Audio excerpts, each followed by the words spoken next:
ಶ್ರೀ ಗಣಪತಿ ಶಾರದಾ ಗುರುಭ್ಯೋ ನಮಃ. ಶ್ರೋತೃಗಳಿಗೆ ತಿ ನಾ ರಾಘವೇಂದ್ರ ಇವರ ವ್ಯಾಖ್ಯಾನ ಸಹಿತ ಅಷ್ಟಾವಕ್ರ ಗೀತೆಯ ಮೊದಲ ಅಧ್ಯಾಯದ ಶ್ಲೋಕ 4ರಿಂದ 10ರವರೆಗಿನ ಶ್ರವಣಕ್ಕೆ ಸ್ವಾಗತ. ಅಥ ಪ್ರಥಮೋಧ್ಯಾಯಃ.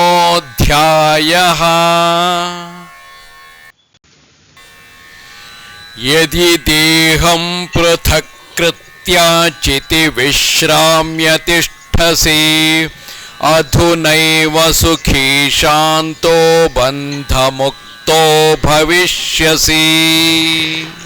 ನಾನು ಕೇವಲ ದೇಹವೇ ಎಂಬ ಭಾವದಿಂದ ತಿಳುವಳಿಕೆಯಿಂದ ಹೊರಗೆ ಬಂದರೆ, ನಾನು ಪ್ರಜ್ಞಾಸ್ವರೂಪನಾಗಿದ್ದೇನೆ ಎಂದು ಅರಿತರೆ, ಆಗ ತಕ್ಷಣವೇ ನಿನಗೆ ಸುಖವೂ ಶಾಂತಿಯೂ ಉಂಟಾಗುತ್ತದೆ. ಆಗ ನೀನು ಬಂಧನಗಳಿಂದ ಮುಕ್ತನಾಗಿ ಶಾಂತಿಯನ್ನು ಅನುಭವಿಸುತ್ತೀಯೇ. ಈ ತಿಳುವಳಿಕೆಯೇ ನಮ್ಮ ಶಾಂತಿ ಮತ್ತು ನೆಮ್ಮದಿಗೆ ಮೊದಲ ಮೆಟ್ಟಿಲು. ನಾವು ಚಲಿಸುವ ಮರಳಿನ ಮೇಲೆ ನಿಂತರೆ ನಾವು ಚಲಿಸುತ್ತೇವೆ. ನಾವು ಅಚಲವಾದ ಬಂಡೆಯ ಮೇಲೆ ನಿಂತರೆ ನಾವು ಅಚಲರಾಗುತ್ತೇವೆ. ನಾವು ಬದಲಾಗುವ ಎಲ್ಲಾ ಶಕ್ತಿಗಳಿಗೆ ಒಳಪಡುವ ದೇಹವೂ ಹೌದು, ಮನಸ್ಸೂ ಹೌದು, ಮತ್ತು ಎಲ್ಲವನ್ನೂ ಸಾಕ್ಷಿ ರೂಪದಲ್ಲಿ ಅನುಭವಿಸುವ ಆತ್ಮವೂ ಹೌದು.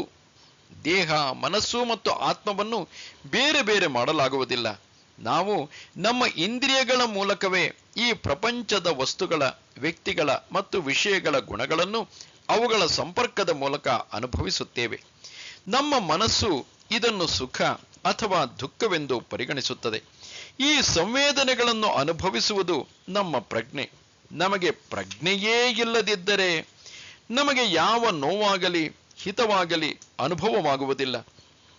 ದೇಹ, ಮನಸ್ಸು ಮತ್ತು ಪ್ರಜ್ಞೆ ಇವುಗಳ ಭಾಗಿಯಾಗಿರುವುದರಿಂದಲೇ ನಮಗೆ ಈ ಪ್ರಪಂಚದ ವಸ್ತುಗಳ ಪರಿಚಯವೂ ಬಂಧನವೂ ಉಂಟಾಗುತ್ತದೆ. ನಾವು ಈ ಸಂವೇದನೆಗಳಿಗೆ ಅಂಟಿಕೊಳ್ಳದಿದ್ದರೆ ನಮ್ಮ ಮನಸ್ಸಿಗೆ ಯಾವ ಕೊರತೆಯೂ ಉಂಟಾಗುವುದಿಲ್ಲ.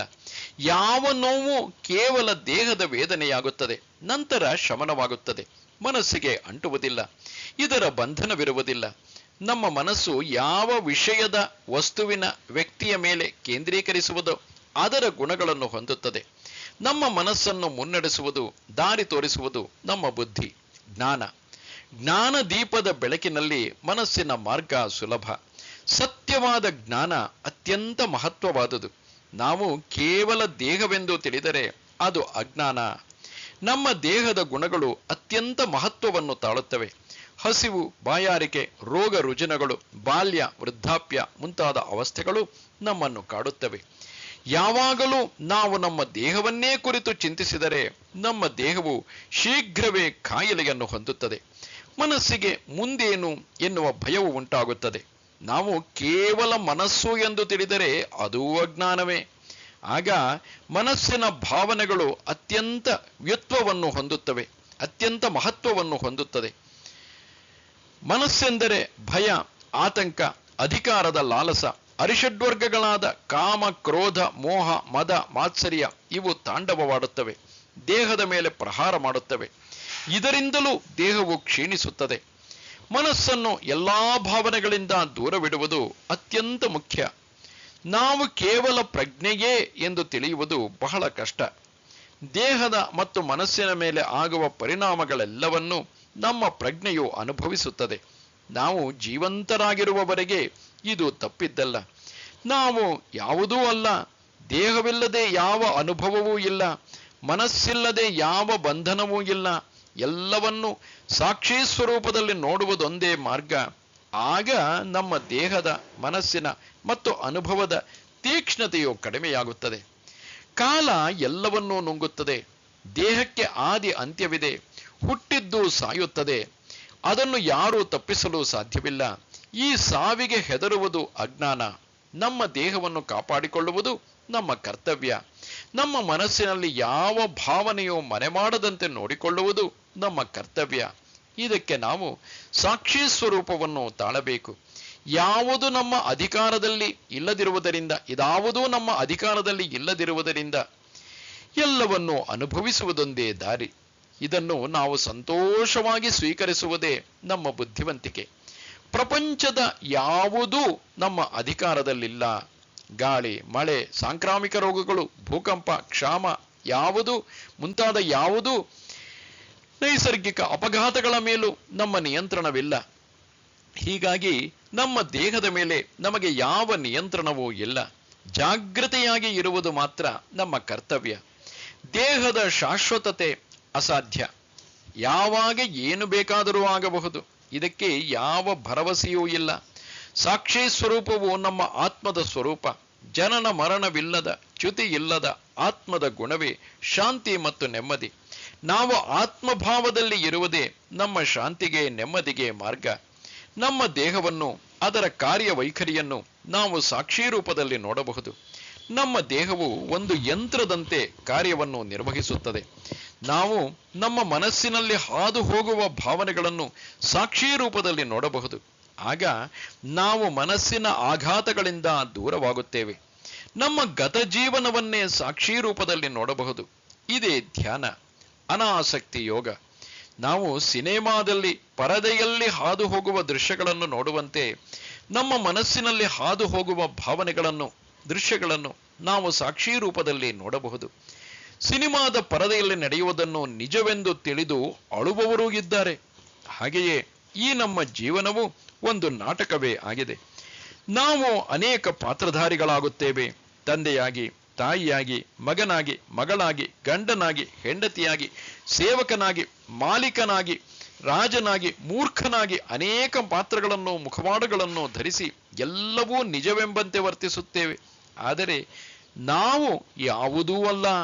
ಆಯಾ ಸನ್ನಿವೇಶಗಳಿಗೆ ತಕ್ಕಾಗಿ ನಮ್ಮ ರೂಪವನ್ನು, ಚಹರೆಯನ್ನು ಬದಲಾಗಿಸುತ್ತೇವೆ. ನಮ್ಮ ಸಾಕ್ಷಿ ರೂಪವೊಂದೇ ಯಾವಾಗಲೂ ಬದಲಾಗದ ನಿಜವಾದ ಸ್ವರೂಪ. ನತ್ವಂ ವಿಪ್ರಾದಿಕೋ ವರ್ಣೋ ನಾಶ್ರಮೀ ನಾಕ್ಷಗೋಚರಃ ಅಸಂಗೋಸಿ ನಿರಾಕಾರೋ ವಿಶ್ವಸಾಕ್ಷಿ ಸುಖೀ ಭವ. ನೀನು ಬ್ರಾಹ್ಮಣನಲ್ಲ, ನಿನಗೆ ಯಾವ ವರ್ಣಾಶ್ರಮವೂ ಇಲ್ಲ. ನೀನು ಸನ್ಯಾಸಿಯಲ್ಲ, ನಿನಗೆ ಯಾವ ಸಂಘವೂ ಇಲ್ಲ. ನಿನಗೆ ಯಾವ ಆಕಾರವೂ ಇಲ್ಲ. ನೀನು ಕೇವಲ ಸಾಕ್ಷಿ ಸ್ವರೂಪವಾಗಿದ್ದೀಯೇ. ನೀನು ಆನಂದವಾಗಿರು. ನಮ್ಮ ಮನಸ್ಸು ಎಲ್ಲವನ್ನೂ ವಿಭಜಿಸುತ್ತದೆ. ಕಪ್ಪು ಬಿಳುಪು, ಮೇಲೆ ಕೆಳಗೆ, ಉಚ್ಚ ನೀಚ, ಬಡವ ಬಲ್ಲಿದ, ಮೂರ್ಖ ಬುದ್ಧಿವಂತ. ನಮ್ಮ ಮನಸ್ಸು ಕೇವಲ ವಸ್ತು, ವಿಷಯ ಮತ್ತು ವ್ಯಕ್ತಿಗಳಿಗೆ ಮಾತ್ರವೇ ಸೀಮಿತ. ಮನಸ್ಸಿಗೆ ಬುದ್ಧಿಯಾಗಲಿ, ವಿವೇಚನೆಯಾಗಲಿ, ಪ್ರಜ್ಞೆಯಾಗಲಿ ಇಲ್ಲ. ಮನಸ್ಸು ನಮ್ಮ ಪ್ರಜ್ಞೆಯನ್ನೇ ಮುಚ್ಚುತ್ತದೆ, ಬುದ್ಧಿಯನ್ನು ಮಂಕು ಮಾಡುತ್ತದೆ. ಮನಸ್ಸಿನ ಆಧಾರ ದೇಹ. ಎಲ್ಲಾ ವಿಭಜನೆಗಳು, ಗುಣಗಳು ದೇಹಕ್ಕೆ. ಹುಟ್ಟುವಾಗ ಯಾವ ಮಗುವಿಗೂ ಯಾವ ಜಾತಿಯಾಗಲಿ ವರ್ಣವಾಗಲಿ ಇಲ್ಲ. ಸಮಾಜವು ಜಾತಿಯನ್ನು, ವರ್ಣವನ್ನು ಕೊಡುತ್ತದೆ. ಈ ವಿಭಜನೆಯೇ ನಮ್ಮ ಮನಸ್ಸಿನ ಕ್ಷೋಭೆಗೆ ಕಾರಣ. ದೇಹ ನಮ್ಮ ಹೊರಗಿನ ಹೊದಿಕೆ.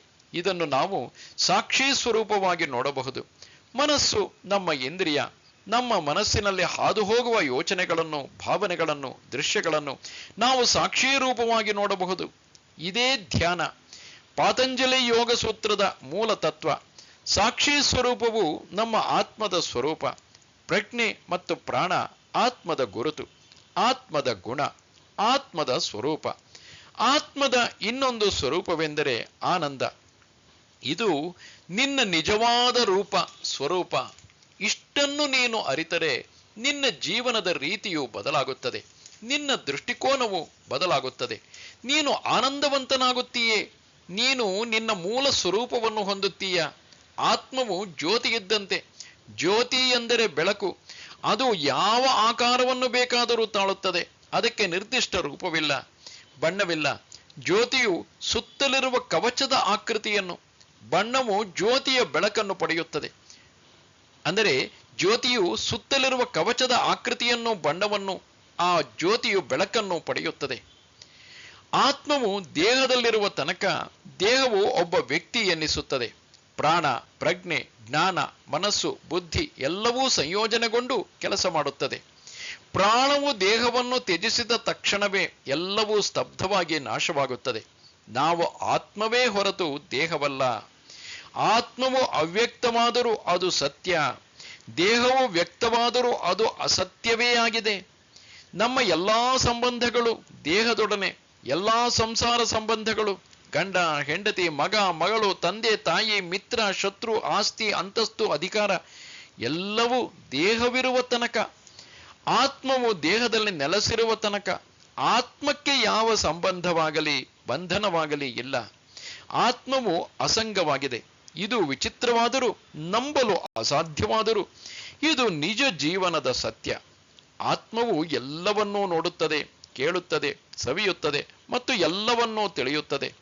ನಮ್ಮ ನಿದ್ರಾಸ್ಥಿತಿಯನ್ನು, ಸ್ವಪ್ನ ಸ್ಥಿತಿಯನ್ನು ಮತ್ತು ಜಾಗೃತಾವಸ್ಥೆಯನ್ನು ಆತ್ಮವು ಅವಲೋಕಿಸುತ್ತದೆ. ಆತ್ಮದ ಸ್ಥಿತಿ ತುರಿಯಾವಸ್ಥೆ, ಯಾವಾಗಲೂ ಎಚ್ಚರವಾಗಿರುತ್ತದೆ. ಇದಕ್ಕೆ ಮರಣವಾಗಲಿ ನಿದ್ರೆಯಾಗಲಿ ಅದು ಅವ್ಯಕ್ತವಾಗಿಯೇ ಇರುತ್ತದೆ. ಮರಣವಾಗಲಿ ನಿದ್ರೆಯಾಗಲಿ ಇಲ್ಲ, ಅದು ಅವ್ಯಕ್ತವಾಗಿಯೇ ಇರುತ್ತದೆ. ನಮ್ಮ ಎಲ್ಲಾ ಸಮಸ್ಯೆಗಳು ಆರಂಭವಾಗುವುದು ನಮ್ಮ ಭಾವನೆಗಳಿಂದ. ನಾನು ನನ್ನದು ಎಂಬ ಭಾವನೆಯು ಬಂದ ತಕ್ಷಣವೇ ಎಲ್ಲಾ ಬಂಧನಗಳು ಸೃಷ್ಟಿಯಾಗುತ್ತವೆ. ಯಾವುದೂ ನಾನಲ್ಲ, ಯಾವುದೂ ನನ್ನದಲ್ಲ, ಎಲ್ಲವೂ ಬಂದು ಹೋಗುವವು ಎಂದು ತಿಳಿದಾಗ ನಮಗೆ ಶಾಂತಿಯುಂಟಾಗುತ್ತದೆ. ಅಲ್ಲಿಯವರೆಗೆ ನಾನು ನನ್ನದು ಎಂದು ಕೊರಗುತ್ತೇವೆ. ನಾವು ಹುಟ್ಟಿದಾಗ ಏನನ್ನೂ ತಂದಿಲ್ಲ, ಸಾಯುವಾಗ ಏನನ್ನು ಹೊತ್ತುಕೊಂಡು ಹೋಗುವುದಿಲ್ಲ. ಕೇವಲ ಸಾಕ್ಷಿ ರೂಪದಲ್ಲಿ ನಾವು ಜೀವಿಸುವುದೇ ನಮ್ಮ ಮಾರ್ಗ. ನಾವು ನಮ್ಮ ಕರ್ತವ್ಯವನ್ನು ಮಾಡುತ್ತಾ ಯಾವ ಬಂಧನವನ್ನೂ ಉಂಟು ಮಾಡದೆ ನಮ್ಮ ಪಾಲಿಗೆ ಬಂದದ್ದನ್ನು ಅನುಭವಿಸುವುದೇ ನಿಜ ಜೀವನದ ರೀತಿ. ಆನಂದವು ನಿಜ ಜೀವನದ ಫಲ. ಧರ್ಮೋ ಸುಖಂ ದುಃಖಂ ಮಾನಸಾನಿ ನ ತೇ ವಿಭೋ ನ ಕರ್ತಾಸಿ ನ ಭೋಕ್ತಾಸಿ ಮುಕ್ತ ಏವಾಸಿ ಸರ್ವದಾ. ಜನಕರಾಜನೇ ಕೇಳು, ಧರ್ಮ ಅಧರ್ಮ, ಸುಖ ದುಃಖ ಇವೆಲ್ಲವೂ ಮನಸ್ಸಿಗೆ ಸಂಬಂಧಿಸಿವೆ. ನೀನು ಕರ್ತೃವೂ ಅಲ್ಲ, ಭೋಕ್ತೃವೂ ಅಲ್ಲ, ನೀನು ಯಾವಾಗಲೂ ಅದೇ ಆಗಿದ್ದೀಯೇ. ನಾವು ಯಾವುದಕ್ಕೆ ಎಷ್ಟು ಮಹತ್ವವನ್ನು ಕೊಡಬೇಕೋ ಅಷ್ಟೇ ಕೊಡಬೇಕು. ಹೆಚ್ಚೂ ಅಲ್ಲ, ಕಡಿಮೆಯೂ ಅಲ್ಲ.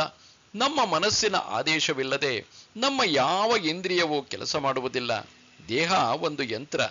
ಈ ದೇಹಕ್ಕೆ ತನ್ನದೇ ಆದ ಬದಲಾವಣೆಗಳಾಗುವ ಗುಣಗಳಿವೆ. ಇದಕ್ಕೆ ಸಾವು ನೋವುಗಳಿವೆ. ದೇಹವನ್ನು ಕಾಪಾಡಿಕೊಳ್ಳುವುದು ನಮ್ಮ ಕರ್ತವ್ಯ. ದೇಹಕ್ಕೆ ಆಯಸ್ಸು ಆಗಲೇ ನಿಗದಿಯಾಗಿದೆ. ಯಾರೂ ಇದನ್ನು ಬದಲಿಸಲಾರರು. ಪ್ರಾಣವು ನಮ್ಮಲ್ಲಿ ಇರುವವರೆಗೆ ನಾವು ಉಸಿರಾಡುತ್ತೇವೆ, ಹೃದಯ ಬಡಿಯುತ್ತದೆ, ಅಂಗಾಂಗಗಳು ಕೆಲಸ ಮಾಡುತ್ತವೆ. ಪ್ರಾಣ ಭಯವು ಅತ್ಯಂತ ಭೀಕರವಾಗಿರುವುದರಿಂದ ಮೊದಲು ಇದರಿಂದ ನಾವು ಪಾರಾಗಬೇಕು. ನಂತರ ದೇಹದ ನೋವು, ಕಾಯಿಲೆ ಮುಂತಾದ ಅಡಚಣೆಗಳಿಂದ. ಮನಸ್ಸು ಎಂಬುದು ಒಂದು ಮಹಾಶಕ್ತಿ. ಮನಸ್ಸೇ ನಮ್ಮ ಬಂಧನಗಳನ್ನು ಸೃಷ್ಟಿಸುತ್ತದೆ. ಮನಸ್ಸು ದೇಹಕ್ಕೆ ಸಂಬಂಧಪಟ್ಟಿದೆ. ಮನಸ್ಸು ಒಂದು ಇಂದ್ರಿಯವೇ. ನಮ್ಮ ಮೆದುಳಿನ ಕಾರ್ಯಸ್ಥಾನ ಮೆದುಳು. ನಮ್ಮ ಮೆದುಳಿನ ಈ ನೆನಪಿನ ಕಾರ್ಯಸ್ಥಾನ ಅಂದರೆ ಮನಸ್ಸಿನ ಕಾರ್ಯಸ್ಥಾನ ಮೆದುಳು. ದೇಹಕ್ಕೆ ಯಾವ ವೇದನೆಯಾಗಲಿ ಅದು ನಮ್ಮ ಮೆದುಳಿಗೆ ತಲುಪಿ ನಮಗೆ ಸುಖದ ಅಥವಾ ದುಃಖದ ಅನುಭವವಾಗುತ್ತದೆ. ಏಕೆಂದರೆ ದೇಹದ ಕಾರ್ಯಸ್ಥಾನವೂ ಕೂಡ ಮೆದುಳೇ ಆಗಿರುತ್ತದೆ. ನಮಗೆ ಇಷ್ಟವಾದ ಯಾವುದೇ ವಿಷಯ ಅಥವಾ ವಸ್ತುವಿಗೆ, ವ್ಯಕ್ತಿಗೆ ಆಘಾತವಾದರೆ ನಾವು ನೋವನ್ನು, ದುಃಖವನ್ನು ಅನುಭವಿಸುತ್ತೇವೆ. ಅವುಗಳ ವೃದ್ಧಿಗೆ, ಕುಶಲಕ್ಕೆ ಸಂತೋಷ ಪಡುತ್ತೇವೆ. ಮನಸ್ಸು ನಾನು ನನ್ನದು ಎಂಬ ಬಂಧನವನ್ನು ಸೃಷ್ಟಿಸುತ್ತದೆ. ನಾನು ನನ್ನದು ಎಂಬುವುದು ಹೇಗಿದ್ದರೂ ಅದು ಒಳ್ಳೆಯದೇ. ಕುರೂಪಿಯಾದರೂ ಸುಂದರವಾಗಿ ಕಾಣುತ್ತದೆ. ಯಾವುದು ನಮಗೆ ಸಂಬಂಧಿಸಿಲ್ಲವೋ ಅದರಲ್ಲಿ ಆಸಕ್ತಿಯೂ ಇರುವುದಿಲ್ಲ. ಸುಖ ಮತ್ತು ದುಃಖ ಎನ್ನುವುದು ಮನಸ್ಸಿನ ಅನಿಸಿಕೆ. ದೇಹಕ್ಕೆ ಸಂಬಂಧಿಸಿದ ವಿಷಯ ಇದು ಶಾಶ್ವತವಲ್ಲ. ಧರ್ಮ ಮತ್ತು ಅಧರ್ಮ ಇದು ಕಾಲ, ದೇಶ, ಸನ್ನಿವೇಶಗಳಿಗೆ ಸಂಬಂಧಿಸಿದ ವಿಷಯ. ಇದೂ ನಮ್ಮ ಮನಸ್ಸಿಗೆ ಸಂಬಂಧಿಸಿದೆ. ಒಂದು ಕಾಲದಲ್ಲಿ, ಒಂದು ಸ್ಥಳದಲ್ಲಿ ಅಥವಾ ಒಂದು ಸನ್ನಿವೇಶದಲ್ಲಿ ಧರ್ಮವೆನ್ನುವುದು ಸೂಕ್ತವಾದುದು. ಬೇರೆ ಇನ್ನೊಂದು ಸನ್ನಿವೇಶದಲ್ಲಿ, ಸಮಯದಲ್ಲಿ ಅಥವಾ ಸ್ಥಳದಲ್ಲಿ ಅದೇ ವಿಚಾರವೇ, ಅದೇ ಯೋಚನೆಯ ಅಧರ್ಮವಾಗುತ್ತದೆ. ಇದಕ್ಕೆ ಯಾವ ಅಸ್ತಿತ್ವವೂ ಇಲ್ಲ. ಇವೆಲ್ಲವೂ ನಮ್ಮ ಮನಸ್ಸಿನ ಬದಲಾಗುವ ಸಮಾಜದ ನಿಯಮಗಳು. ಒಂದು ಜಾತಿಗೆ ಧರ್ಮಕ್ಕೆ ನಿಗದಿಯಾಗಿರುವ ಪದ್ಧತಿಯು ಇನ್ನೊಂದು ಜಾತಿಗೆ ಧರ್ಮಕ್ಕೆ ವಿರುದ್ಧವಾಗಿರುತ್ತದೆ. ಮೂರ್ತಿ ಪೂಜೆಯನ್ನು ಮಾಡುವುದು ಹಿಂದೂ ಧರ್ಮಕ್ಕೆ ಸೂಕ್ತವಾದರೆ ಮೂರ್ತಿಯನ್ನು ಒಡೆಯುವುದು ಮುಸ್ಲಿಮರಿಗೆ ಧರ್ಮವಾಗುತ್ತದೆ. ನಮ್ಮ ಆತ್ಮವು ಯಾವ ಕಾಲ, ಸನ್ನಿವೇಶ ಅಥವಾ ಸ್ಥಳಕ್ಕೂ ಬದ್ಧವಾಗಿಲ್ಲ. ಆತ್ಮವು ಕೇವಲ ಅನುಭವಿ. ಈ ಅನುಭವವನ್ನು ಸುಖವೆಂದಾಗಲಿ ದುಃಖವೆಂದಾಗಲಿ ಪರಿಗಣಿಸುವುದು ನಮ್ಮ ಮನಸ್ಸು. ಆತ್ಮವು ಕರ್ತೃವಲ್ಲ. ನಮ್ಮ ದೇಹದ ಕರ್ಮೇಂದ್ರಿಯಗಳು ಮತ್ತು ಜ್ಞಾನೇಂದ್ರಿಯಗಳು ಎಲ್ಲಾ ಕೆಲಸವನ್ನು ನಿರ್ವಹಿಸುತ್ತವೆ. ಮನಸ್ಸು ಇಂದ್ರಿಯಗಳ ಕಾರ್ಯವಿಧಾನವನ್ನು ನಿಯೋಜಿಸಿ ನಿಯಂತ್ರಿಸುತ್ತದೆ. ಎಲ್ಲಾ ಮರ್ಯಾದೆಗಳು, ಅವಮಾನಗಳು, ಶ್ಲಾಘನೆಗಳು ಮತ್ತು ಶಿಕ್ಷೆಯು ದೇಹಕ್ಕೆ ಹೊರತು ಆತ್ಮಕ್ಕಲ್ಲ. ದೇಹವೇ ಈ ಭೂಮಿಯ ಮೇಲಿನ ಜೀವನಕ್ಕೆ ಮಾಧ್ಯಮ. ಆತ್ಮವು ಕೇವಲ ದೇಹದಲ್ಲಿ ನೆಲೆಸಿರುವ ಸಾಕ್ಷಿ, ಅನುಭವಿ. ಆತ್ಮವು ಯಾವಾಗ ಬೇಕಾದರೂ ಮನಸ್ಸಿನಿಂದ ಮತ್ತು ದೇಹದಿಂದ ಭಿನ್ನವೇ ಆಗಿದೆ. ನಾನು ಎನ್ನುವುದು ನಮ್ಮ ಮನಸ್ಸು ಅಲ್ಲ ಅಥವಾ ದೇಹವೂ ಅಲ್ಲ. ಪ್ರಪಂಚದ ಎಲ್ಲ ಬಂಧನಗಳು ದೇಹಕ್ಕೆ ಮತ್ತು ಮನಸ್ಸಿಗೆ ಹೊರತು ಆತ್ಮಕ್ಕಲ್ಲ. ಆತ್ಮದ ಸ್ವಭಾವ ಪ್ರಜ್ಞೆ, ಜ್ಞಾನ, ಆನಂದ. ಇದರ ಶಕ್ತಿ ಪ್ರಾಣ. ಆತ್ಮದ ಸ್ವರೂಪವು ಗುಣಗಳು ನಶ್ವರವಾದ ದೇಹ ಮತ್ತು ಮನಸ್ಸಿನ ಗುಣಗಳಿಗೆ ಹೊಂದಿಕೊಂಡಾಗ ಎಲ್ಲ ರೀತಿಯ ಗೊಂದಲಗಳುಂಟಾಗುತ್ತವೆ. ಎಲ್ಲಾ ಮನ್ನಣೆಗಳು ಆತ್ಮದಿಂದಲೇ ದೊರೆಯುತ್ತವೆ. ಆತ್ಮವೇ ಮೂಲ. ಆತ್ಮವು ತಾನು ಕೇವಲ ದೇಹವೆಂದು ಭಾವಿಸಿದರೆ ದೇಹದ ಗುಣಗಳೇ ಪ್ರಾಧಾನ್ಯವಾಗುತ್ತವೆ. ದೇಹದ ರೂಪ, ಶಕ್ತಿ, ನಿಶಕ್ತಿ, ರೋಗ, ದೇಹದ ಸುಖ ಸಂವೇದನೆಗಳೇ ಮುಖ್ಯವೆನಿಸುತ್ತದೆ. ಆತ್ಮವು ತಾನು ಕೇವಲ ಮನಸ್ಸೇ ಆಗಿದ್ದೇನೆ ಎಂದು ಭಾವಿಸಿದರೆ ಮನಸ್ಸಿನಲ್ಲಿ ಹಾದು ಹೋಗುವ ಭಾವನೆಗಳೇ ಮುಖ್ಯವೆನಿಸುತ್ತವೆ. ಅಹಂಕಾರ, ಬಲ, ದರ್ಪ, ಅಧಿಕಾರ, ಅಂತಸ್ತುಗಳೇ ಪ್ರಾಮುಖ್ಯತೆಯನ್ನು ಹೊಂದುತ್ತವೆ. ದೇಹದ ಮತ್ತು ಮನಸ್ಸಿನ ಯಾವ ಅನುಭವಗಳು ಆನಂದವಲ್ಲ. ದೇಹದ ಮತ್ತು ಮನಸ್ಸಿನ ಸ್ಥಿತಿಗಳು ಯಾವಾಗಲೂ ಬದಲಾವಣೆಗಳನ್ನು ಹೊಂದುತ್ತಿರುತ್ತವೆ. ಜನಕರಾಜನೇ, ನೀನು ಎಲ್ಲಿಯವರೆಗೆ ನಾನು ಕೇವಲ ದೇಹ ಮತ್ತು ಮನಸ್ಸು ಎಂಬ ತಿಳುವಳಿಕೆಗೆ ಸೀಮಿತವಾಗಿರುತ್ತೀಯೋ ಅಲ್ಲಿಯವರೆಗೆ ನಿನಗೆ ಶಾಂತಿಯಾಗಲಿ ನೆಮ್ಮದಿಯಾಗಲಿ ಇರುವುದಿಲ್ಲ. ನಿನ್ನ ಮೂಲ ಸ್ಥಾನವೆಂದರೆ ಆತ್ಮ. ನೀನೆಂದರೆ ಆತ್ಮ. ನಿನ್ನ ಮೂಲದಲ್ಲಿ ನೀನು ಸ್ಥಾಪಿತನಾಗು. ನಿನ್ನ ಸ್ವಸ್ಥಾನವೆಂದರೆ ಆತ್ಮ. ನಿನ್ನ ಸ್ವಸ್ಥಾನದಲ್ಲಿಯೇ ನಿನಗೆ ಸ್ವಸ್ಥಿ. ಎಲ್ಲಾ ಸ್ವಾತಂತ್ರ್ಯದಲ್ಲಿಯೇ ಆನಂದ. ಮನಸ್ಸೇ ಎಲ್ಲಾ ಗತಿಗಳನ್ನು, ಎಲ್ಲಾ ಜೀವನದ ಉದ್ದೇಶಗಳನ್ನು ಸೃಷ್ಟಿಸುತ್ತದೆ. ನಂತರ ಅದನ್ನು ಗಳಿಸಲು ಹೆಣಗುತ್ತದೆ. ಇದು ಸಾಧ್ಯವಾಗದಿದ್ದರೆ ದುಃಖಿಯಾಗುತ್ತದೆ. ಆತ್ಮಕ್ಕೆ ಯಾವ ಪರಮ ಗತಿಯೂ ಇಲ್ಲ. ಆತ್ಮದ ಗತಿಯು ಆತ್ಮವೇ. ಆತ್ಮದ ಸ್ವರೂಪ ಆನಂದ. ನಿನಗೆ ಯಾವುದು ಸಂತೋಷವನ್ನು ಕೊಡುವುದೋ ಆ ಕೆಲಸವನ್ನೇ ಮಾಡು. ದೇಹದ ಸುಖ ಸಂವೇದನೆಗಳನ್ನಾಗಲಿ ಮನಸ್ಸಿನ ಭಾವನೆಗಳನ್ನಾಗಲಿ ಅನುಸರಿಸಬೇಡ. ಈ ಜಗತ್ತಿನಲ್ಲಿ ಎಲ್ಲವೂ ಗುಣಗಳ ಸಂಯೋಜನೆ, ಗುಣಗಳ ಪೈಪೋಟಿ, ಗುಣಗಳ ಹೊಡೆದಾಟ ಮತ್ತು ಗುಣಗಳ ಒಡನಾಟ. ಸಾತ್ವಿಕ, ರಾಜಸಿಕ, ತಾಮಸಿಕ ಇವೇ ಆ ಗುಣಗಳು. ಸಾತ್ವಿಕ ಗುಣಗಳು ಆತ್ಮಜ್ಞಾನಕ್ಕೆ, ಆತ್ಮದ ಅನುಭವಕ್ಕೆ ಸಹಾಯಕವಾಗಿವೆ. ರಾಜಸಿಕ ಗುಣಗಳು ವಿಜ್ಞಾನಕ್ಕೆ, ಚಟುವಟಿಕೆಗೆ, ಮನಸ್ಸಿನ ಭಾವನೆಗಳಿಗೆ, ಅಹಂಕಾರಕ್ಕೆ ಸಹಾಯಕವಾಗಿವೆ. ತಾಮಸ ಗುಣಗಳು ನಾನು ಕೇವಲ ದೇಹವೆಂಬ ಮನೋಭಾವಕ್ಕೆ, ಅಜ್ಞಾನಕ್ಕೆ, ಮೂರ್ಖತೆಗೆ, ಬಂಧನಕ್ಕೆ, ದುಃಖಕ್ಕೆ ಸಾಧನವಾಗಿದೆ. ಏಕೋ ದೃಷ್ಟಾಸಿ ಸರ್ವಸ್ಯ ಮುಕ್ತ ಪ್ರಾಯೋಸಿ ಸರ್ವದಾ ಅಯಮೇವ ಹಿ ತೇ ಬಂಧೋ ದೃಷ್ಟಾರಂ ಪಶ್ಯಸೀತರಂ. ಅಷ್ಟಾವಕ್ರನು ಹೇಳುತ್ತಾನೆ, ಜನಕರಾಜನೇ, ಮೂಲತಃ ನೀನು ಎಲ್ಲವನ್ನೂ ಸಾಕ್ಷಿ ರೂಪದಲ್ಲಿ ಅವಲೋಕಿಸುವ ಪ್ರಜ್ಞೆಯಾಗಿದ್ದೀಯೇ. ನೀನು ಯಾವಾಗಲೂ ಮುಕ್ತನೂ ಸ್ವತಂತ್ರನೂ ಆಗಿದ್ದೀಯೇ. ನಾನು ಸ್ವತಂತ್ರನಲ್ಲ ಎಂಬುದು ಕೇವಲ ನಿನ್ನ ಭಾವನೆ. ನಾನು ಬಂಧಿ ಎಂಬ ನಿನ್ನ ಭಾವನೆಗೆ ಕಾರಣ ನಿನ್ನ ಅಜ್ಞಾನ. ನಾನು ಬೇರೆ, ಈ ಪ್ರಪಂಚವು ಬೇರೆ ಎಂಬ ತಪ್ಪು ತಿಳುವಳಿಕೆ. ದೃಶ್ಯವು, ದೃಷ್ಟಾರನು ಬೇರೆ ಬೇರೆ ಎಂಬ ತಪ್ಪು ತಿಳುವಳಿಕೆಯೇ ನಿನ್ನ ಬಂಧನಕ್ಕೆ ಕಾರಣ. ಅಷ್ಟಾವಕ್ರನ ಈ ತತ್ವ ಅತ್ಯಂತ ಮಹತ್ವವಾದುದು. ಆತ್ಮ ಎಲ್ಲವನ್ನೂ ಅವಲೋಕಿಸುವ ಸಾಕ್ಷಿ. ಈ ಸಾಕ್ಷಿಯು ಯಾವುದಕ್ಕೂ ಅಂಟಿಕೊಂಡಿಲ್ಲ. ಆದರೆ ಈ ಸಾಕ್ಷಿಯು ಪ್ರಪಂಚದಿಂದ ಹೊರತಾಗಿಲ್ಲ. ಈ ಪ್ರಪಂಚವೇ ಸಾಕ್ಷಿಯೂ ದೃಷ್ಟಾರನು ದೃಶ್ಯವೂ ಆಗಿದೆ. ನಿಮ್ಮ ದೇಹವು ಮನಸ್ಸಿನಿಂದ ಬೇರೆಯಾಗಿದೆಯೇ? ನಿಮ್ಮ ಮನಸ್ಸು ಆತ್ಮದಿಂದ ಬೇರೆಯೇ? ನಾವು ಪ್ರಪಂಚದಿಂದ ಬೇರೆಯಾಗಿದ್ದೇವೆಯೇ? ಈ ಪ್ರಶ್ನೆಗಳನ್ನು ನಾವು ಅರ್ಥ ಮಾಡಿಕೊಂಡರೆ ನಮಗೆ ಉತ್ತರವು ದೊರೆಯುತ್ತದೆ. ಸೂರ್ಯನ ಕಿರಣಗಳು ಸೂರ್ಯನಿಂದ ಬೇರೆಯೇ ಆಗಿದ್ದರೂ ಸೂರ್ಯನ ಕಿರಣಗಳೇ ಸೂರ್ಯನು. ಸೂರ್ಯನಿಲ್ಲದೆ ಅವನ ಕಿರಣಗಳಿಲ್ಲ, ಕಿರಣಗಳಿಲ್ಲದೆ ಅದು ಸೂರ್ಯನಲ್ಲ. ಮರವು ಭೂಮಿಗೂ ಆಕಾಶಕ್ಕೂ ಸಂಬಂಧಿತವಾಗಿದೆ. ಭೂಮಿ ಇಲ್ಲದೆ ಮರವಿಲ್ಲ. ಆಕಾಶದಲ್ಲಿ ಮರ ಗಾಳಿ ಇಲ್ಲದೆ ಸೂರ್ಯನಿಲ್ಲದೆ ಆಕಾಶವಿಲ್ಲದೆ ಭೂಮಿ ಇಲ್ಲದೆ ನಾವು ಇರುವುದಕ್ಕೆ ಸಾಧ್ಯವಿಲ್ಲ. ಎಲ್ಲವೂ ಒಂದಕ್ಕೊಂದು ಸಂಬಂಧಿತ. ಎಲ್ಲವನ್ನೂ ಅವಲೋಕಿಸುವುದು ನಮ್ಮ ಆತ್ಮ. ಈ ಪ್ರಪಂಚವೇ ಆತ್ಮ, ಆತ್ಮವೇ ಪ್ರಪಂಚವಾಗಿದೆ. ಎಲ್ಲವೂ ಒಂದೇ ಆಗಿರುವಾಗ ಯಾವುದಕ್ಕೆ ಯಾವುದರಿಂದ ಬಂಧನ, ಯಾವುದಕ್ಕೆ ಯಾವುದರಿಂದ ಸ್ವಾತಂತ್ರ್ಯ? ನಾನು ಸ್ವತಂತ್ರನೇ ಆಗಿರುವೆ ಎಂಬ ಭಾವನೆಯೇ ಸಾಕು.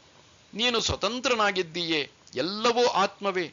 ಆತ್ಮವನ್ನು ಇದೇ ಆತ್ಮ ಎಂದು ಹೇಳಲಾಗುವುದಿಲ್ಲ. ಯದ್ಭಾವಂ ತದ್ಭವತಿ. ನೀನು ಹೇಗೆ ಭಾವಿಸುತ್ತೀಯೋ ಹಾಗೆಯೇ ಆಗುತ್ತದೆ. ನಾನು ಕೇವಲ ದೇಹ ಎಂದು ನೀನು ಭಾವಿಸಿದರೆ ನೀನು ದೇಹದ ಗುಣಗಳನ್ನು ಅನುಭವಿಸುತ್ತೀಯೇ. ದೇಹದ ಅಗತ್ಯವಾದ ಹಸಿವು, ಬಾಯಾರಿಕೆ, ಮರಣದ ಭಯ ಮುಂತಾದ ದೇಹಕ್ಕೆ ಸಂಬಂಧಿತ ವೇದನೆಗಳು ತೀವ್ರವಾಗುತ್ತವೆ. ನಾನು ಕೇವಲ ಮನಸ್ಸು ಎಂದು ನೀನು ಭಾವಿಸಿದರೆ ನಿನ್ನ ಮನಸ್ಸು ಪ್ರಾಧಾನ್ಯತೆಯನ್ನು ಹೊಂದುತ್ತದೆ. ಅರಿಷಡ್ವರ್ಗಗಳ ಹೊಡೆತ, ಅಧಿಕಾರ, ಸಂಪತ್ತಿನ ವ್ಯಾಮೋಹ, ಭಯ, ಆತಂಕಗಳು ಹೆಚ್ಚಾಗುತ್ತವೆ. ನಾನು ಆತ್ಮ ಎಂದು ನೀನು ಭಾವಿಸಿದರೆ ನೀನು ಆತ್ಮಭಾವವನ್ನು, ಆತ್ಮದ ಗುಣಗಳನ್ನು ಹೊಂದುತ್ತೀಯೇ. ಸತ್ಯ, ಧರ್ಮ, ದಯೆ, ನ್ಯಾಯ, ಕರುಣೆ, ಜ್ಞಾನ, ಆನಂದ ಎಲ್ಲ ಗುಣಗಳು ತಲೆದೋರುತ್ತವೆ. ಇದೇ ಸತ್ಯ. ಎಲ್ಲವನ್ನು ಒಂದಾಗಿ ಕಾಣುವುದು ಬಹಳ ಕಷ್ಟ. ಸತ್ಯವೇ ಬೇರೆ, ನಿಜ ಜೀವನವೇ ಬೇರೆ. ಎಲ್ಲವನ್ನು ಸಮನಾಗಿ ನೋಡುವುದು ಕಷ್ಟ. ಏಕೆಂದರೆ ನಮ್ಮ ಮನಸ್ಸು ಎಲ್ಲವನ್ನು ವಿಭಜಿಸಿ ಎಲ್ಲವನ್ನು ಬೇರೆ ಬೇರೆ ಮಾಡುತ್ತದೆ. ಈ ಪ್ರಪಂಚವೇ ದ್ವೈತವಾಗಿದೆ. ಅದ್ವೈತವು ತತ್ವವೇ ವಿನಃ ನಿಜ ಜೀವನವಲ್ಲ. ಅಹಂಕಾರವು ನಾಶವಾದರೆ ಮನಸ್ಸು ಕ್ಷೀಣಿಸುತ್ತದೆ. ಮನೋನಾಶವೇ ಈ ಪ್ರಪಂಚದ ನಾಶ. ಮನಸ್ಸೆಂಬುದೇ ಮಾಯೆ. ನಮ್ಮ ನಿಜ ಜೀವನದಲ್ಲಿ ದೃಶ್ಯ ಮತ್ತು ದೃಷ್ಟಾರನು ಎರಡೂ ಬೇರೆ ಬೇರೆಯೇ. ಈ ಎರಡರಲ್ಲಿ ಅಂತರವಿಲ್ಲದಿದ್ದರೆ ದೃಷ್ಟಿಯೇ ಇರುವುದಿಲ್ಲ, ದೃಶ್ಯವೂ ಇರುವುದಿಲ್ಲ, ದೃಷ್ಟಾರನೂ ಇರುವುದಿಲ್ಲ. ನಮ್ಮ ಪ್ರಜ್ಞೆಯೇ ಎಲ್ಲವನ್ನೂ ಸೃಷ್ಟಿಸುತ್ತದೆ. ಪ್ರಜ್ಞೆಯೂ ಇಲ್ಲದಿದ್ದರೆ ಈ ಪ್ರಪಂಚವೂ ಗೋಚರವಾಗುವುದಿಲ್ಲ. ಈ ಪ್ರಪಂಚಕ್ಕೆ ಪ್ರಜ್ಞೆಯೇ ಆಧಾರ. ನಾವು ನೋಡುವ, ಕೇಳುವ, ಸವಿಯುವ, ಮೂಸುವ ಈ ಸಮಸ್ತ ಪ್ರಪಂಚದ ಹಿನ್ನೆಲೆಯೇ ಪ್ರಜ್ಞಾಕಾಶ. ಈ ಪ್ರಜ್ಞೆ ನಮ್ಮ ಅನುಭವಗಳಿಗೆ ಆಧಾರ. ಈ ಪ್ರಪಂಚದ ವಸ್ತು, ವಿಷಯ, ವ್ಯಕ್ತಿಗಳ ಗುಣಗಳನ್ನು ಅನುಭವಿಸುವುದೇ ನಮ್ಮ ಪ್ರಜ್ಞೆ. ಹೊರಗೆ ಏನೇನಿದೆಯೋ ಎಲ್ಲವೂ ನಮ್ಮೊಳಗೆ ಪ್ರತಿಬಿಂಬಿಸುತ್ತದೆ, ಪ್ರತಿಧ್ವನಿಸುತ್ತದೆ. ನಮ್ಮ ಒಳಗಿನ ಪ್ರಜ್ಞೆಯು ಹೊರಗಿನ ಪ್ರಜ್ಞಾಕಾಶವು ಒಂದೇ ಆಗಿದೆ. ಆದುದರಿಂದಲೇ ಹೊರಗಿನದೆಲ್ಲವನ್ನೂ ನಾವು ನಮ್ಮ ಇಂದ್ರಿಯಗಳ ಮೂಲಕ ನಮ್ಮೊಳಗೆ ಅನುಭವಿಸುತ್ತೇವೆ. ನಮಗೆ ಯಾವ ಅಸ್ತಿತ್ವವೂ ಇಲ್ಲ. ನಾವು ಕೇವಲ ಕನ್ನಡಿಯಂತೆ, ನೀರಿನ ಮೇಲಿನ ಗುಳ್ಳೆಗಳಂತೆ. ವೈಜ್ಞಾನಿಕವಾಗಿ ಎಲ್ಲವೂ ಅಲೆಗಳೇ. ಗಾಳಿಯ ಅಲೆಗಳು, ಶಬ್ದದ ಅಲೆಗಳು, ಬೆಳಕಿನ ಅಲೆಗಳು, ನೀರಿನ ಅಲೆಗಳು ಮತ್ತು ಶಾಖದ ಅಲೆಗಳು. ಈ ಅಲೆಗಳು ನಮ್ಮ ಪ್ರಜ್ಞಾಕಾಶದಲ್ಲಿ ಕಂಪನವನ್ನು ಉಂಟು ಮಾಡಿ ನಮಗೆ ಅನುಭವವನ್ನು ಉಂಟು ಮಾಡುತ್ತದೆ. ಪ್ರಜ್ಞಾಕಾಶದಿಂದಲೇ, ಅಂದರೆ ಕಾನ್ಷಿಯಸ್ನೆಸ್, ಅಲ್ಲಿಂದ ಹೊರಟ ಎಲ್ಲಾ ಅಲೆಗಳು ಪ್ರಜ್ಞಾಕಾಶದಲ್ಲಿಯೇ ಕೊನೆಗೊಳ್ಳುತ್ತವೆ. ದೃಶ್ಯಗಳಿಗಾಗಲಿ ದೃಷ್ಟಾರನಿಗಾಗಲಿ ಯಾವ ಅಸ್ತಿತ್ವವೂ ಇಲ್ಲ. ಎಲ್ಲವೂ ಚಿದಾಕಾಶವೇ ಆಗಿದೆ. ಆಕಾಶದಿಂದ ವಾಯು, ವಾಯುವಿನಿಂದ ಅಗ್ನಿ, ಅಗ್ನಿಯಿಂದ ಜಲ, ಜಲದಿಂದ ಭೂಮಿ, ಭೂಮಿಯಿಂದ ಶರೀರ. ಅಹಂ ಕರ್ತೇತ್ಯಹಂ ಮಾನಮಹಾಕೃಷ್ಣಾಹಿದಂಶಿತಃ ನಾಹಂ ಕರ್ತೇತಿ ವಿಶ್ವಾಸಾಮೃತಂ ಪೀತ್ವಾ ಸುಖೀ ಭವ. ಯಾರು ನಾನು ಮಾಡುವವನು, ನಾನು ಕರ್ತೃ ಎಂದು ಭಾವಿಸುತ್ತಾನೆಯೋ ಅವನು ಕಪ್ಪು ನಾಗರ ಹಾವಿನಿಂದ ಕಚ್ಚಿಸಿಕೊಂಡಿದ್ದಾನೆ. ಅವನಿಗೆ ವಿಷವು ಹತ್ತಿದೆ. ನಾನು ಕರ್ತೃವಲ್ಲ, ಏನನ್ನೋ ಮಾಡುವವನಲ್ಲ ಎಂಬ ಜ್ಞಾನಾಮೃತವನ್ನು ಕುಡಿದು ಆನಂದವಾಗಿರು. ಅಷ್ಟಾವಕ್ರನು ಜನಕರಾಜನಿಗೆ ಆನಂದವನ್ನು ಹೊಂದುವ ಮಾರ್ಗವನ್ನು ತಿಳಿಸುತ್ತಾನೆ. ಯಾವ ವ್ಯಕ್ತಿಯು ಅಹಂಕಾರದಿಂದ ತುಂಬಿದ್ದಾನೆಯೋ ಅವನು ಕಪ್ಪು ನಾಗರ ಹಾವಿನ ವಿಷವನ್ನು ಕುಡಿದ ಹಾಗೆಯೇ. ನಾನು ಮಾಡುತ್ತೇನೆ, ನನ್ನಿಂದ ಎಲ್ಲವೂ ನಡೆಯುತ್ತದೆ, ನಾನಿಲ್ಲದಿದ್ದರೆ ಈ ಪ್ರಪಂಚವು ಮುಂದೆ ಹೋಗುವುದಿಲ್ಲ ಎಂದು ಯಾರು ತಿಳಿದಿದ್ದಾರೆಯೋ ಅವನು ಹುಚ್ಚನೇ ಸರಿ. ಅಹಂಕಾರವು ಅಜ್ಞಾನದ ಫಲ. ಜ್ಞಾನದ ಬೆಳಕು ತೋರಿದರೆ ಅಹಂಕಾರವೆಂಬ ಕತ್ತಲೆಯು ಮಾಯವಾಗುತ್ತದೆ. ಈ ಜಗತ್ತಿನಲ್ಲಿ ಎಲ್ಲವೂ ಸಂಪೂರ್ಣ ಸಮತೋಲನದಲ್ಲಿದೆ. ಎಲ್ಲವೂ ಸಮಯಬದ್ಧಿತವಾಗಿ ನಡೆಯುತ್ತದೆ. ಇದರ ರಹಸ್ಯವು ಯಾರಿಗೂ ತಿಳಿದಿಲ್ಲ. ಸರಿಯಾದ ಸಮಯಕ್ಕೆ ಮಳೆ ಬರುತ್ತದೆ, ಗಿಡ ಮರಗಳು ಬೆಳೆಯುತ್ತವೆ, ಬೆಳೆಗಳು ಫಲಗಳು ಕಾಲಾನುಕಾಲಕ್ಕೆ ಹುಟ್ಟುತ್ತವೆ, ಜನನ ಮರಣಗಳು ತಾವೇ ತಾವಾಗಿ ನಡೆಯುತ್ತವೆ. ಆ ಪರಮಾತ್ಮನು ಯಾರಿಗೂ ಯಾವ ಜವಾಬ್ದಾರಿಯನ್ನಾಗಲಿ ಕರ್ತೃತ್ವವನ್ನಾಗಲಿ ವಹಿಸಿಲ್ಲ. ಎಲ್ಲರೂ ಪ್ರಕೃತಿಯ ಶಿಶುಗಳು. ಯಾರಿಲ್ಲದಿದ್ದರೂ ಎಲ್ಲವೂ ತಾನೇ ತಾನಾಗಿ ನಡೆಯುತ್ತವೆ. ನಾನು ಮಾಡುತ್ತೇನೆ, ನನ್ನದು ಎನ್ನುವುದು ಮೂರ್ಖತನ. ನಮಗೆ ಸುಮ್ಮನಿರಲು ಸಾಧ್ಯವೇ ಇಲ್ಲ. ಏಕೆಂದರೆ ನಾವು ಮೂಲತಃ ಶಕ್ತಿಯ ಮತ್ತು ಪ್ರಜ್ಞೆಯ ಅಲೆಗಳು. ಈ ಅಲೆಗಳು ಚಲಿಸಲು ಶಕ್ತಿಯು ಅಗತ್ಯ. ಈ ಜಗತ್ತು ಶಕ್ತಿಯಿಂದಲೇ ತುಂಬಿದೆ. ಯಾವುದು ನಮ್ಮ ಅಧೀನದಲ್ಲಿದೆ? ಯಾವುದು ನಮ್ಮ ನಿಯಂತ್ರಣದಲ್ಲಿದೆ? ಹೊರಗಿನ ಪ್ರಪಂಚವು ಯಾವುದೂ ನಮ್ಮ ನಿಯಂತ್ರಣದಲ್ಲಿಲ್ಲ. ಗಾಳಿ, ಬೆಳಕು, ಮಳೆ, ಗುಡುಗು, ಋತುಗಳು, ಸಂವತ್ಸರಗಳು, ಸೂರ್ಯ, ಚಂದ್ರ ಯಾವ ಶಕ್ತಿಯೂ ನಮ್ಮ ಅಧೀನದಲ್ಲಾಗಲಿ ನಿಯಂತ್ರಣದಲ್ಲಾಗಲಿ ಇಲ್ಲ. ನಮ್ಮ ದೇಹದಲ್ಲಾಗುವ ಯಾವ ಬದಲಾವಣೆಯೂ ನಮ್ಮ ನಿಯಂತ್ರಣದಲ್ಲಿಲ್ಲ. ಹಸಿವು, ನೀರಡಿಕೆ, ನಿದ್ರೆ, ಬಾಲ್ಯಾವಸ್ಥೆ, ಯೌವನ, ವೃದ್ಧಾಪ್ಯ ಮತ್ತು ಆಯಾ ಅವಸ್ಥೆಗಳಲ್ಲಿ ಬರುವ ಮನಸ್ಸಿನ ಸ್ಥಿತಿಗಳು ಯಾವುದೂ ನಮ್ಮ ನಿಯಂತ್ರಣದಲ್ಲಿಲ್ಲ. ಜನನ ಮರಣವೂ ನಮ್ಮ ಅಧೀನದಲ್ಲಿಲ್ಲ. ನಮ್ಮ ಮನಸ್ಸಿನಲ್ಲಿ ಹಾದು ಹೋಗುವ ಯಾವ ಭಾವನೆಗಳು ನಮ್ಮ ನಿಯಂತ್ರಣದಲ್ಲಿಲ್ಲ. ಯಾವುದನ್ನು ಮಾಡಬಾರದು ಎಂದು ಹೇಳುತ್ತಾರೋ ಅದೇ ನಮ್ಮ ಮನಸ್ಸಿನಲ್ಲಿ ಬಂದು ನಿಲ್ಲುತ್ತದೆ. ಹೀಗಿರುವಾಗ ನಮಗೆ ಅಹಂಕಾರವು ಏಕೆ? ಇದು ಒಂದು ಮನಸ್ಸಿನ ಸ್ಥಿತಿಯೇ. ನಾನು ಮಾಡುತ್ತೇನೆ, ನಾನು ಕರ್ತೃ ಎಂಬುವುದು ಮೂರ್ಖತನವೇ ಆಗಿದೆ. ಇದೆಲ್ಲವನ್ನೂ ಸಾಕ್ಷಿ ರೂಪದಲ್ಲಿ ನೋಡುವುದೇ ನೆಮ್ಮದಿಯ ಮಾರ್ಗ. ನಮ್ಮ ಎಲ್ಲಾ ಕಷ್ಟ ನಷ್ಟಗಳು, ದುಃಖಗಳೆಲ್ಲವೂ ನಮ್ಮ ಅಜ್ಞಾನದ ಫಲ. ಯಾವುದೂ ನಮ್ಮದಲ್ಲ, ಯಾವುದೂ ನಾನಲ್ಲ ಎಂಬ ತಿಳುವಳಿಕೆಯು ನಮ್ಮ ನೆಮ್ಮದಿಗೆ, ಶಾಂತಿಗೆ ಮೊದಲ ಮೆಟ್ಟಿಲು. ಯಾವುದೇ ಕಾರ್ಯದ ಫಲಕ್ಕೆ 5 ಕಾರಣಗಳಿವೆ: ಕಾರ್ಯ ಮಾಡುವ ಶಕ್ತಿ, ಕಾರ್ಯ ಮಾಡುವ ವ್ಯಕ್ತಿ, ಕಾರ್ಯ ಮಾಡುವ ವಿಧಾನ, ಕಾರ್ಯ ಮಾಡುವ ಉದ್ದೇಶ, ಸನ್ನಿವೇಶ, ಅಗೋಚರ ಶಕ್ತಿ. ಕಾರ್ಯ ಮಾಡುವುದಕ್ಕೆ ನಮಗೆ ಅಧಿಕಾರವೇ ಹೊರತು ಕಾರ್ಯದ ಫಲದ ಮೇಲೆ ನಮಗೆ ನಿಯಂತ್ರಣವಿಲ್ಲ. ಬಂದದ್ದನ್ನು ಸಂತೋಷದಿಂದ, ವಿನಮ್ರತೆಯಿಂದ ಸ್ವೀಕರಿಸಬೇಕು. ಎಲ್ಲ ವಸ್ತು, ವಿಷಯ, ವ್ಯಕ್ತಿ, ಶಕ್ತಿಗಳಿಗೂ ತಮ್ಮದೇ ಆದ ಸ್ವಭಾವಗಳಿವೆ. ಪ್ರಕೃತಿಯಲ್ಲಿ ನಾವು ನೋಡುವ ಹಾಗೆ ಅನೇಕ ಶಕ್ತಿಗಳಿವೆ. ಆಕರ್ಷಣಾ ಶಕ್ತಿ, ವಿದ್ಯುತ್ ಶಕ್ತಿ, ವೃದ್ಧಿ ಶಕ್ತಿ, ಕ್ರಿಯಾಶಕ್ತಿ, ಸಂಯೋಜನಾ ಶಕ್ತಿ ಮತ್ತು ವಿಭಜನಾ ಶಕ್ತಿ. ಇವುಗಳ ಮೂಲವನ್ನು ಯಾರೂ ಅರಿಯರು. ಇದೆಲ್ಲವೂ ರಹಸ್ಯವಾಗಿಯೇ ಉಳಿದಿವೆ. ಅಧ್ಯಾತ್ಮ ಜಗತ್ತಿನಲ್ಲಿ ನಮ್ಮ ಮನಸ್ಸನ್ನು ಮಾರ್ಪಾಟು ಮಾಡುವ ಇನ್ನೂ ಅನೇಕ ರಹಸ್ಯವಾದ ಶಕ್ತಿಗಳಿವೆ. ನೆನಪು, ಬುದ್ಧಿ, ಜನನ, ಮರಣ, ಸತ್ಯ, ವ್ರತ, ನಿಯಮ, ಶ್ರದ್ಧೆ, ಭಕ್ತಿ, ನಂಬಿಕೆ ಮುಂತಾದ ಶಕ್ತಿಗಳು. ಎಲ್ಲಾ ಶಕ್ತಿಗಳ ಮೇಲೆಯೂ ಅಧಿಕಾರವನ್ನು ಹೊಂದಿರುವುದು, ನಿಯಂತ್ರಿಸುವುದು ಆತ್ಮ. ಇದನ್ನು ಯಾರೂ ತಿಳಿಯಲು ಸಾಧ್ಯವಿಲ್ಲ. ಎಲ್ಲಾ ಶಕ್ತಿಗಳಿಗೂ ಚೈತನ್ಯವನ್ನು ನೀಡುವುದು ಆತ್ಮ. ಎಲ್ಲಾ ಗುಣಗಳನ್ನು ಸೃಷ್ಟಿಸಿರುವುದು ಆತ್ಮ. ಕೊನೆಗೆ ಎಲ್ಲವನ್ನೂ ನುಂಗಿ ಹಾಕುವುದು ಆತ್ಮ. ಆತ್ಮವೇ ಎಲ್ಲದರ ಮೂಲ. ಆತ್ಮವೇ ಅದರ ಮೂಲ. ಆತ್ಮದಲ್ಲಿ ವ್ಯವಸ್ಥಿತನಾಗಿರುವವರಿಗೆ ಬೇರೆ ಯಾವ ಪರಿಸ್ಥಿತಿಯೂ ಇರುವುದಿಲ್ಲ. ಅವರು ಸಂತುಷ್ಟರೇ ಆಗಿರುತ್ತಾರೆ.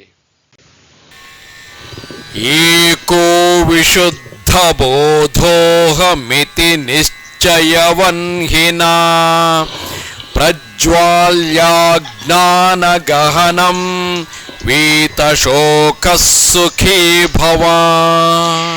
ನಾನು ಶುದ್ಧ ಪ್ರಜ್ಞೆಯೇ ಆಗಿದ್ದೇನೆ ಎಂಬ ಪರಮೋತ್ತಮ ಜ್ಞಾನದ ಅಗ್ನಿಯಲ್ಲಿ ನಿನ್ನ ಅಜ್ಞಾನವನ್ನು ಸುಡು. ದುಃಖದಿಂದ ನಿವೃತ್ತನಾಗಿ ಸುಖವಾಗಿರು. ಅಷ್ಟಾವಕ್ರ ಮುನಿಯು ಜನಕರಾಜನಿಗೆ ಸಂತೋಷದ ಮಾರ್ಗವನ್ನು ಸೂಚಿಸುತ್ತಾನೆ. ಅಜ್ಞಾನಿಗೆ ಸುಖವಿಲ್ಲ, ಸಂತೋಷವಿಲ್ಲ. ಜ್ಞಾನವು ಅಗ್ನಿಯಂತೆ, ಅಜ್ಞಾನವು ಕಸದಂತೆ. ಜ್ಞಾನವು ಬೆಳಕಿನಂತೆ, ಅಜ್ಞಾನವು ಕತ್ತಲೆಯಂತೆ. ಅಗ್ನಿ ಎಲ್ಲವನ್ನೂ ಸುಟ್ಟು ಹಾಕುತ್ತದೆ, ಎಲ್ಲವನ್ನೂ ಪರಿಶುದ್ಧ ಮಾಡುತ್ತದೆ. ಜ್ಞಾನಿಗೆ ದುಃಖವಿಲ್ಲ.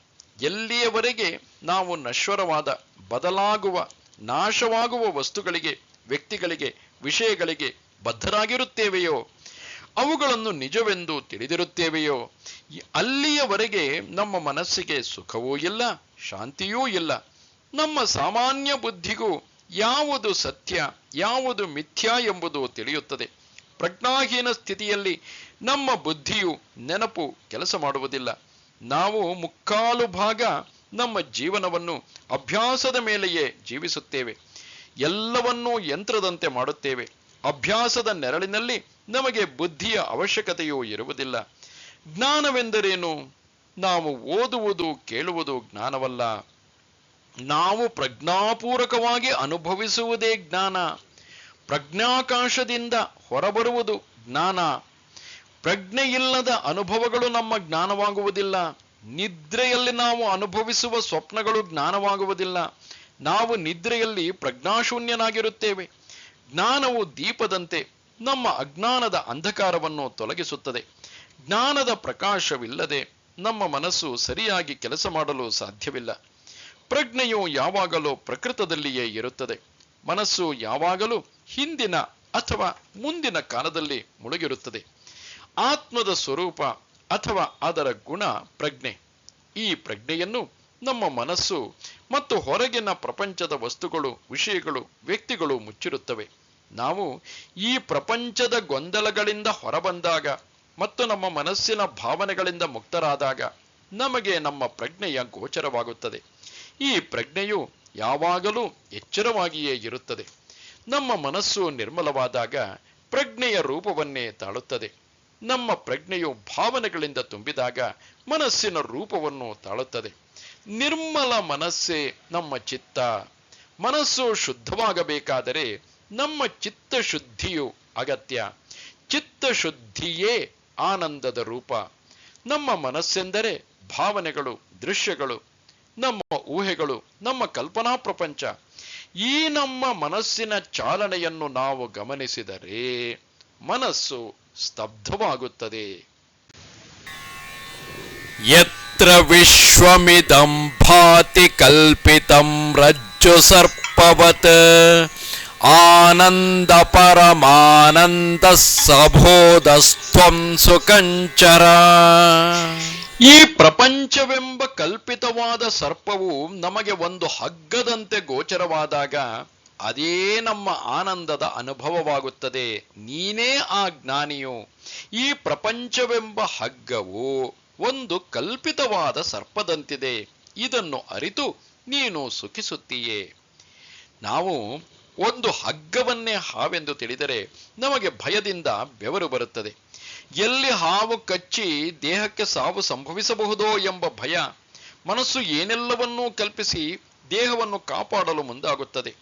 ನಿಜವಾದ ಸರ್ಪವನ್ನು ನಾವು ಹಗ್ಗವೆಂದು ಭಾವಿಸಿದರೆ ನಮಗೆ ಭಯವಿರುವುದಿಲ್ಲ. ಎಲ್ಲವೂ ನಮ್ಮ ಭಾವನೆಗಳ ಪರಿಣಾಮ. ಈ ಪ್ರಪಂಚವು ನಿಜವಾಗಿಯೂ ಹಗ್ಗವೇ ಅಥವಾ ಸರ್ಪವೇ ಆಗಿದೆಯೋ? ಸರ್ಪವು ನಿಜ, ದೇಹವು ನಿಜ. ಸರ್ಪದ ವಿಷದಲ್ಲಿ ಭಯಪಡಬೇಕಾದ ಅವಶ್ಯಕತೆಯೂ ನಿಜ. ಆದರೆ ಈ ಪ್ರಪಂಚವು ನಿಜವೇ ಎಂಬ ಪ್ರಶ್ನೆ. ಈ ಪ್ರಪಂಚದಲ್ಲಿ ಯಾವುದು ಶಾಶ್ವತ? ಎಲ್ಲವೂ ಬದಲಾಗುವ ವಸ್ತುಗಳೇ. ಯಾವುದಕ್ಕೂ ಅಸ್ತಿತ್ವವಿಲ್ಲ. ಯಾವುದೇ ವಸ್ತುವಾಗಲಿ, ವಿಷಯವಾಗಲಿ ಅಥವಾ ವ್ಯಕ್ತಿಯಾಗಲಿ ನಮ್ಮ ಪ್ರಜ್ಞಾಕಾಶದಲ್ಲಿ ಬಂದರೆ ಮಾತ್ರ ಅದಕ್ಕೆ ಅಸ್ತಿತ್ವವು ದೊರೆಯುತ್ತದೆ.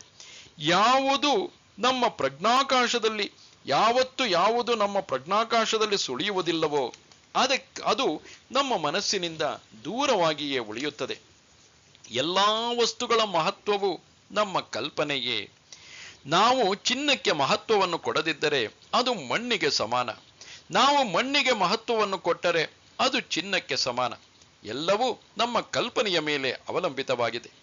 ನಮ್ಮ ಮನಸ್ಸಿನಲ್ಲಿ ಒಂದು ಹಗ್ಗವೇ ಮನೆ ಮಾಡಿದರೆ ಅದೇ ಹಾವಾಗುತ್ತದೆ. ಎಲ್ಲವೂ ನಮ್ಮ ಮನಸ್ಸಿನ ಕಲ್ಪನೆ. ನಮ್ಮ ಮನಸ್ಸಿನಲ್ಲಿ ಒಂದು ಹಣ್ಣು ಮನೆ ಮಾಡಿದರೂ ಅದು ಹುಣ್ಣೆಯಾಗುತ್ತದೆ. ಈ ಪ್ರಪಂಚದ ಮಹತ್ವವು ನಮ್ಮ ಕಲ್ಪನೆಯೇ ಎಂದು ತಿಳಿದಾಗ ನಮಗೆ ಯಾವ ಭಯವೂ ಇರುವುದಿಲ್ಲ. ಭಯವಿಲ್ಲದ ಮೇಲೆ ಎಲ್ಲವೂ ಸ್ವಾತಂತ್ರ್ಯ ಮತ್ತು ಎಲ್ಲವೂ ಸಂತೋಷವೇ. ನಮಸ್ತೆ ಶಾರದೆ ದೇವಿ ಕಾಶ್ಮೀರ ಪುರವಾಸಿನಿ ತ್ವಾಮಹಂ ಪ್ರಾರ್ಥೆಯೇ ನಿತ್ಯಂ ವಿದ್ಯಾದಾನಂಚ ದೇಹಿಮೆ. ನಮಸ್ಕಾರ.